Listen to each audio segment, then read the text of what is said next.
a little more about your background? I can, but uma coisa. Eu falo português, mas eu falo inglês melhor. O que nós vai falar é importante. Importante para pessoas estar a ver, importante para você, importante para eu.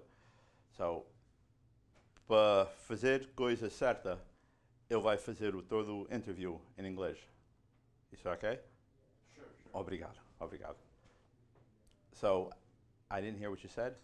I asked you for your background. If you can tell us a bit more about you. Sure. I was born and raised and still live in the city of Newark, actually in the Ironbound, greatest place in the world. I often tell people I was a public servant my entire adult life. One of the interesting things about the campaign is when you start looking into your past, I found photographs of myself as a Boy Scout and as of a patrol boy at Lafayette Street School, the local school. So now I say I've been a public servant my whole life. That continued into high school. I mean, I'm a product of the Newark public school system. I went to Eastside High School. I was in a civics association, student federation. And then right after high school, I joined the Newark Police Department. Ultimately, I achieved the rank of Chief of Police, which is the youngest Chief of Police in the history of the Newark Police Department. And I've also held the position of Police Director and Public Safety Director. Along the way, while working as a police officer, I also put myself through school. I mean, I achieved a degree in criminal justice with honors, and then ultimately achieving a master's in public administration. Along the way, a host of specialty schools. I attended Center for Public Safety, School of Police Staff and Command, and a bunch of other things. Now, not just professional, but more civic-minded, I'm either the president or the founder, or in some cases both, of many organizations and associations that are community-based. I think one of them that people in Portugal would be familiar with is IPA, the International Police Association. I started the local region, I'm the president. I was also one of the initial members and president of PAPA, the Portuguese American Police Organization. And like I said, several other entities. And the common denominator with them is they're about being fraternal, but they're also about being charitable and community-minded, and which allows us as a group to do many good things for our local community. So with that being said, that brings me to today. I'm still here. As a police officer or a firefighter, you don't have to live in the city once you obtain employment. I live here because I want to. Again, this was the best place in the world to grow up, and obviously I still feel that way because I have not left, and I don't plan on leaving. And what about your connection to the Portuguese culture? Are you... Well, I mean, how do you ask that question? I am Portuguese, so I mean, to ask that, I am a Portuguese American. I am incredibly proud of our heritage and everything associated with our people. I've been interviewed many times, and I mean, the things that come to mind is, at least I'm speaking for the Portuguese Americans, the people here, and some of what I've seen. Obviously, I travel to Portugal regularly and other Portuguese-speaking countries, is the amazing tenacity and the work ethic of the people. I mean, we've got so much to be proud of. I mean, think of how one small nation, with its back against the sea, discovered 3/4 of the known world. So any chance I get, I am very proud of my heritage, because I often say, I was raised by this community. Well, when I was growing up, this was a very Portuguese community. I mean, here's a little anecdote. Actually, the street I live on, I've always lived on, was the center of the Portuguese colony when people from Portugal first immigrated here. I would say even, you look at the social clubs, they've all got a connection to either the street I live on or one street in either direction. The Portuguese Sport Club, it's the oldest Portuguese club in the city, actually started on my street, or rather the street next to my street. So to ask me about my Portuguese culture, I've always been immersed in it. Obviously my parish is a Portuguese parish. I went to catechism, I did my communion, my confirmation. Unfortunately, I also buried some family members, funerals through that church, Our Lady of Fatima. But yes, I am very connected to the Portuguese culture and very proud of it. Now talking about a bit of work, I read that you retired with more than 600 days of unused and owed time. I can see that you take work very seriously. Can you promise that commitment if you get elected?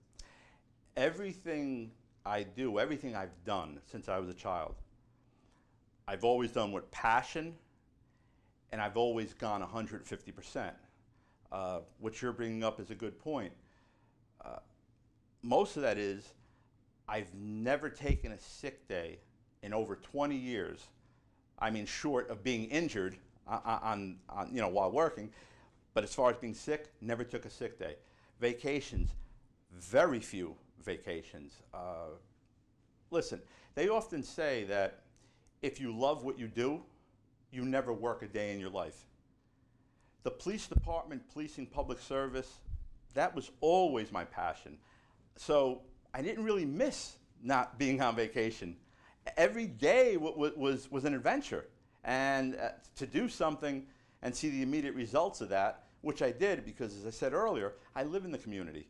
So you get the immediate feedback. You reap what you sow, meaning I come home that day, so now I take my police hat off and I put on my citizen hat as I'm entering my home, and depending upon what I see on the faces of the people, either they're happy, which means I did a good job that day, or some of them feel they didn't get the service that they should.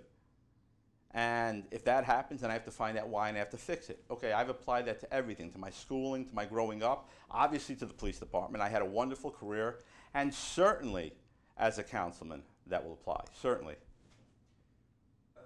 Politics usually have a bad reputation. How do you see politics and the role of a politician in a community? Let me just say one thing for the record. I'm not politically correct. I'm pragmatic. So I won't dance, and sometimes maybe I'll offend someone by what I say. But remember, the world I come from is the police department. There's an issue, solve it, get it done, and move on. But being an elected official, at the end of the day, really means you're there to represent the best interests of your constituents. The residents, the people who work here, that's what you're supposed to do. So if you can enhance their quality of life, I mean, there's a bunch of other things you do that all fall under that umbrella, granted. But at the end of the day, you're there to enhance the quality of life of the people that you serve. As a politician, obviously you're there to ensure that limited resources, a major portion of them, get diverted to your people, right? Because you have a pie and it's only but so big. You're there to fight for the best interests of those people, which means you should be bringing them the services that they deserve. And as long as you keep that in mind, because politicians tend to forget over time, that's why there's term limits, that you work for the people. The people don't work for you, and the people don't owe you anything. If you keep that in mind, you'll always do well by those you represent. I read that the state of all schools in Eastward has been classified by the Education Law Center as poor or very poor, and many are overcrowded. They are schools from the beginning of the last century. Do you want to do anything about it? Absolutely. At the end of the day, the children, our children, that's the future. But I think your question's, it's not that it's misleading. When you say poor, are you talking about the physical condition of the schools or the rankings? Because I would say the children attending the schools in the Ironbound are some of your higher ranking scholastically. If you're talking about physically, yes. And that really burns me up. That brings up a point. Right now, there was a school that was built recently, Oliver Street School. Prior to that, the last time, and it wasn't a school built, it was an addition to an existing school. The last time that occurred was in 1979 with Eastside High School.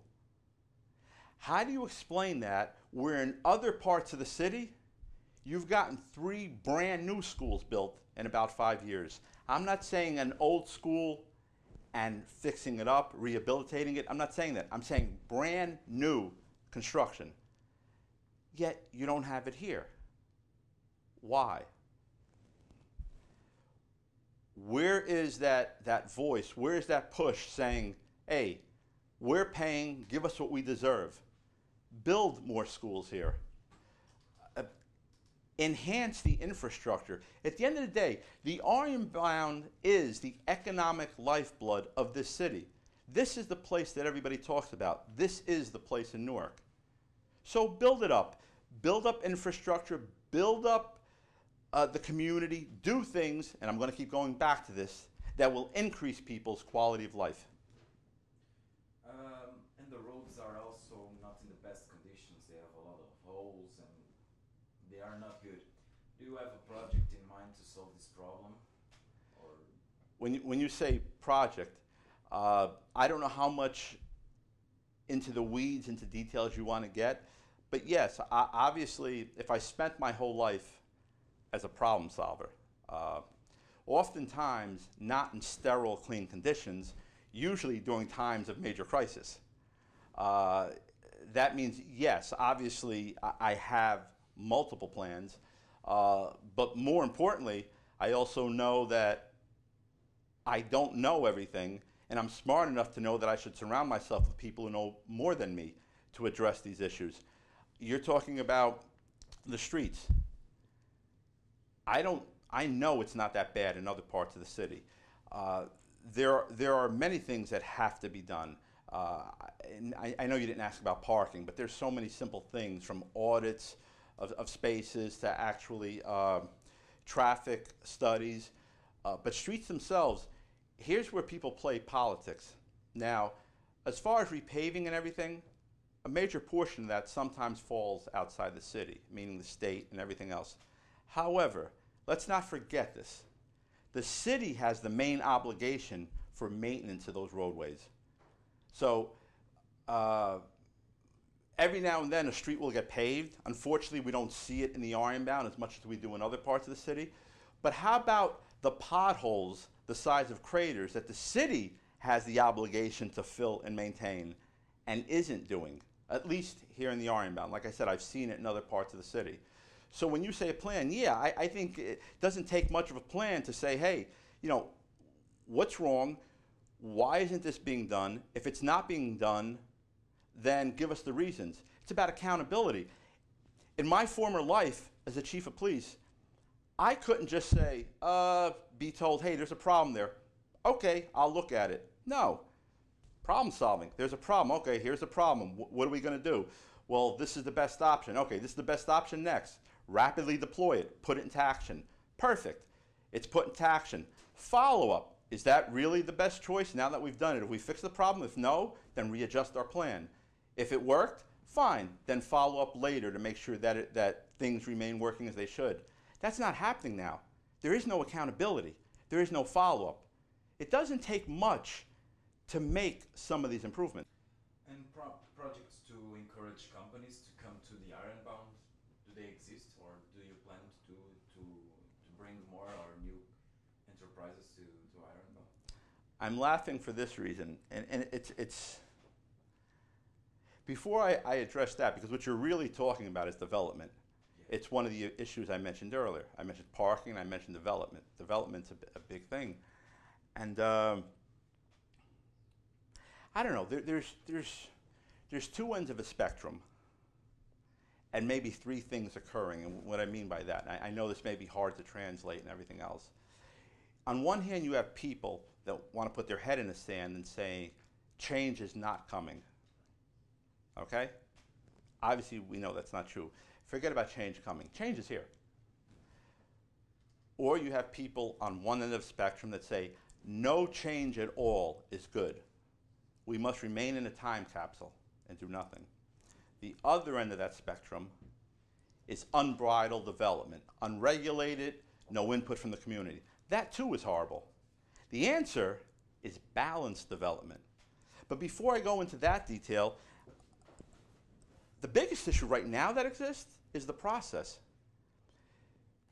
the people that are affected the most, the residents, are never made aware of or brought into the process until a couple of days before a vote is to occur, be it the planning board or be it the city council. That's disgusting, that's certainly disrespectful, and you know, it makes you wonder, is that done by design? What deals are people cutting that we don't know about? Because wouldn't you want to include the community? If you're bringing in a project, and I for one will tell you this, I believe that there's opportunity in change if it's managed and controlled, right? You can find opportunity for our people. I mean, there are people who've lived here forever, and that's what's kept this community beautiful. And they shouldn't be pushed out. But conversely, some development also brings in much in the form of ratables, taxes, opportunities, everything else for these people.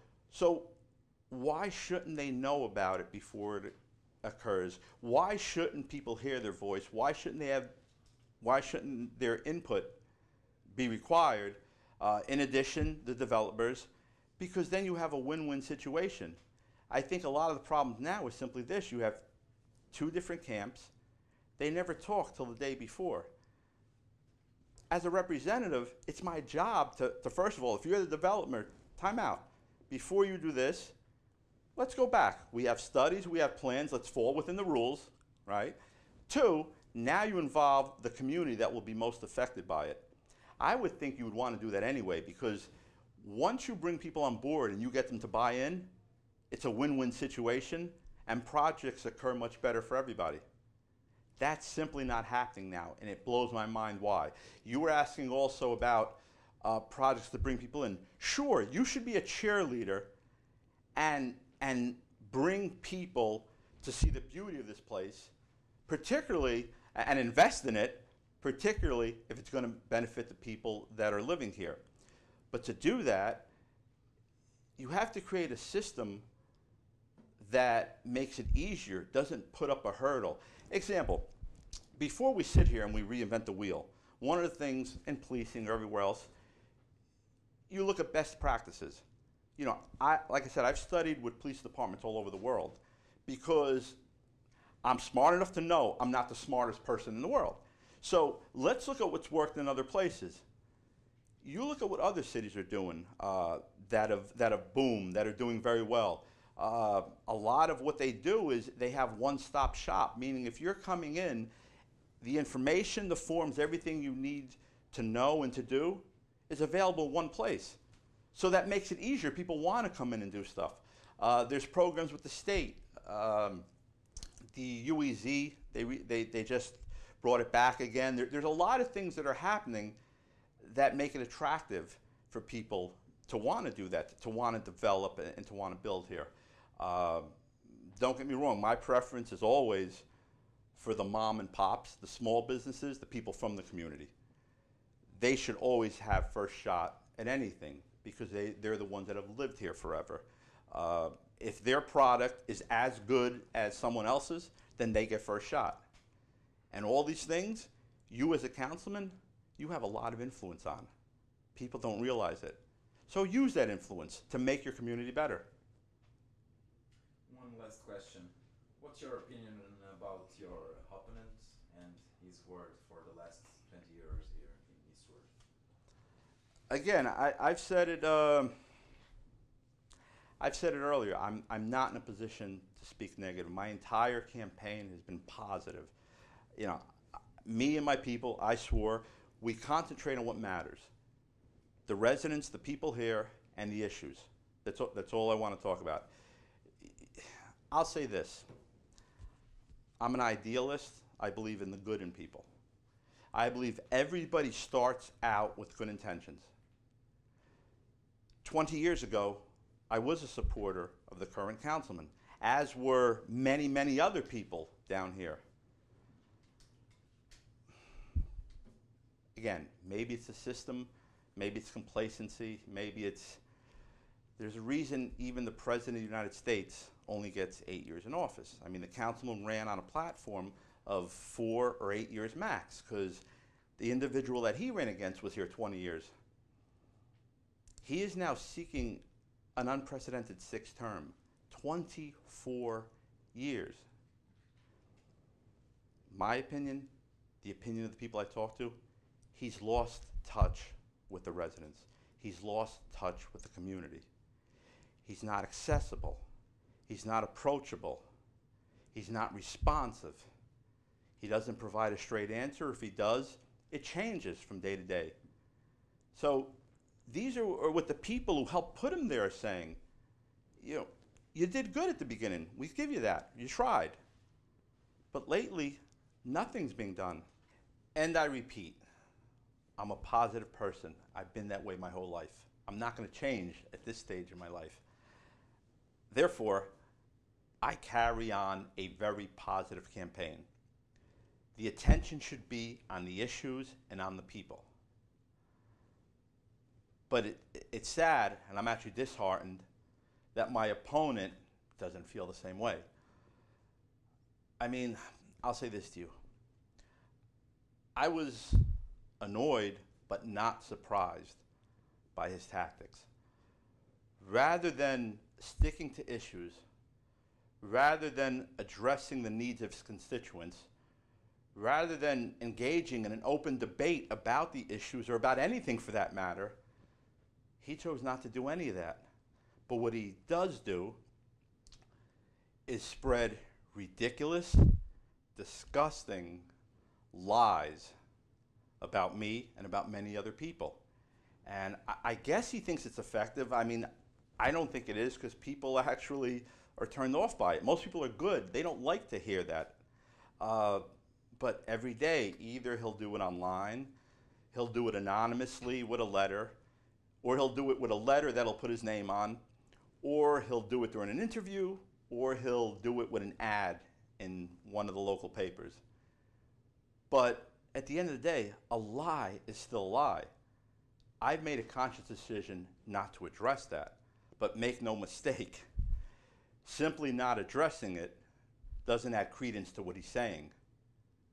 These are outright lies, and at any point, I would gladly have an open forum to go over each and every one. Listen, at this point, after the election and I become the councilman, I would encourage anyone to approach me and ask me anything. I'm a transparent person. And I will explain everything, what is true, what's not true, what's insane. The other issue I have with my opponent, and I've said it earlier, about how I am an independent and I only want to be beholden to the people. My opponent, on the other hand, it's more important to perpetuate his political existence, and by that I mean his relationships and affiliations with other elected officials, as opposed to the best interest of his constituents. I've been reminded by this on many occasions when I speak to people. But what he's going to do is, at this point, because the only thing I can say by his actions, he's a desperate person. I mean, it's almost like a child. You know, he's lied, he hasn't delivered, people have discovered it, so now he will do anything he can if he thinks it's going to get him what he wants. And unfortunately, that would include selling his soul and making deals with people and bringing people into our community from outside the community. And their best interests are not our best interests. At the end of the day, you know, I've spoken about how we are lacking in services, how we deserve more. I've also mentioned there are other parts of the city that have gotten a lot of new things, a lot of, listen, Ironbound Stadium down here. Ironbound Stadium has been an issue since my opponent was elected. It's still not done. But what happens is every 4 years, there's a groundbreaking announcement. It's almost like you think the only game that they're ever going to play there is how many times can we have a groundbreaking ceremony without opening up. So, and if I don't want to be cynical, instead of saying it only happens every 4 years during an election, how about I say it only happens every 4 years during the World Cup? So whenever there's a World Cup, they're announcing that the Ironbound Stadium is going to be fixed, or Hayes Park East is going to be fixed. But understand, these things have been out of commission for years. Ironbound Stadium, I think Marquis Pombal rebuilt Lisbon in less time than it's going to take to build Ironbound Stadium.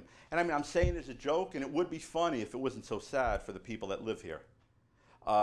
So when you look at all these things, remember what I said earlier about as a politician, you have a pie, and there's limited resources. So you have to fight to get the biggest piece of that pie for your people. If these other people who are also fighting for the piece of that pie are coming down here into a community that they have no connection to, why are they doing it?